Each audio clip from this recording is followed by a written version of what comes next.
Well, let's get a check on how oil is performing in the session. And as we flagged earlier, prices trending to the downside right now with WTI at 105, Brent at 108, but still an exceptional first half for the contracts here with Brent up around 50% YTD.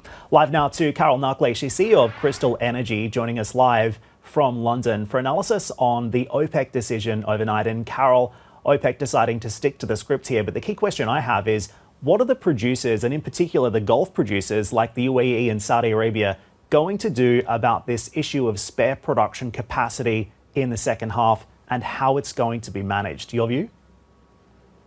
Good morning, Dan. Well, look, I mean, you're absolutely right about the last meeting for OPEC. Nothing happened there, so there were no surprises. It was rather a boring meeting. But the big question is what happens next, because after the August, the OPEC Plus meeting reaches an end, and they have to think about what to do next. Now, there's everywhere you look today in the media, by policy statements, you can see that everybody's scared about the spare capacity, arguing that OPEC does not have enough spare capacity to come to the rescue of the market and therefore put downward pressure on prices. But historically, if you look at the lion's share of OPEC spare capacity, it has always been concentrated in three countries. That is Saudi Arabia, the UAE, and Kuwait.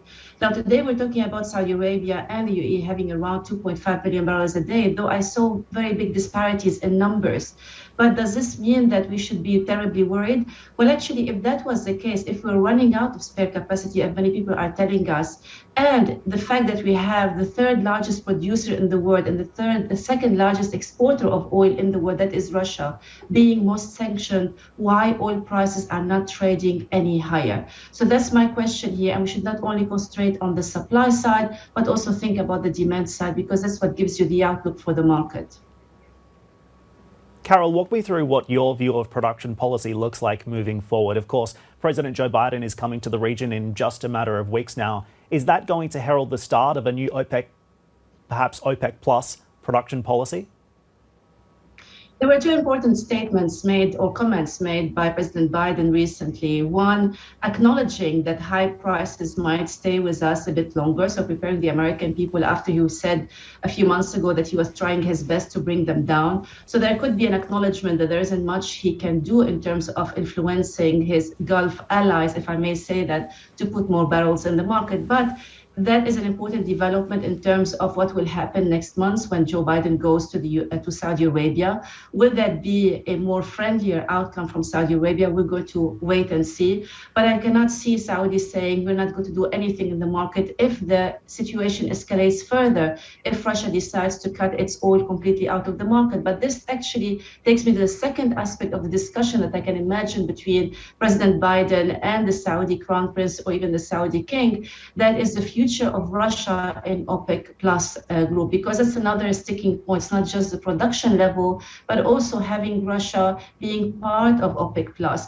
I don't see OPEC plus really turning its back on Russia, its second largest producer, because Russia is important for the longevity of the producers group.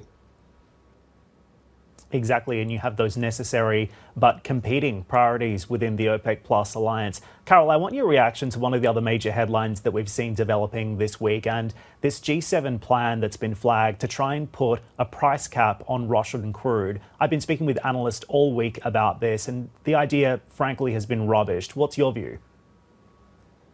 I like your description of rubbish. Well, look, I mean, economically speaking, the concept, the idea is pretty simple, because you cap the price that you want to pay to the producer. And if you are strong enough as a consumer, then the producer has no other choice but to sell you. So you end up facing lower prices, and still the volumes will come to the market. That is a very simple concept. But in reality, the application of that concept is extremely complicated, of this concept, especially when you are involving so many countries with different legislations, different regulations, different administrative capacity. So there are so many big ifs that need to be fulfilled in order to make this work. One of them is, will Russia continue to produce at the same level as we are having today? So there's this assumption that, yes, we pay Russia less and Russia will continue to produce. I doubt it. Russia will retaliate to a certain extent. Then what about the big players in the market? That is the Chinese and the Indians. Even if the Indians go along, will China go along? I mean, it's completely different regulatory system, governance, transparency. currency we're talking about here. So I really find it difficult to see how this is going to be implemented effectively to achieve the desirable outcome of reducing the revenues to the Russian government while easing inflationary pressure on customers. I see it more of a political stunt than as an effective economic measure. Indeed, a few challenges in implementing that there, Carol. With regards to what's going to happen next for pricing and the oil and energy market dynamic, how constructive is the outlook for the second half? And I know you've said before that perhaps one of the biggest wildcards here is what's going to happen with demand. Absolutely, and it's still the biggest wild card. And actually, earlier this year, it was, thinking about an economic recession was one scenario, but people did not put too much weight on it. But as we progressed through the year and inflation got worse and worse, and monetary policies got tighter and tighter, and they are expected to get tighter even further, we see that the scenario of an economic recession is becoming closer to being a reality rather than just one scenario that could happen. So that's really the biggest wild card. If a recession hits and economic growth slows down in the major economies in the world, we should see a downward pressure on prices because that was going to constrain demand for oil.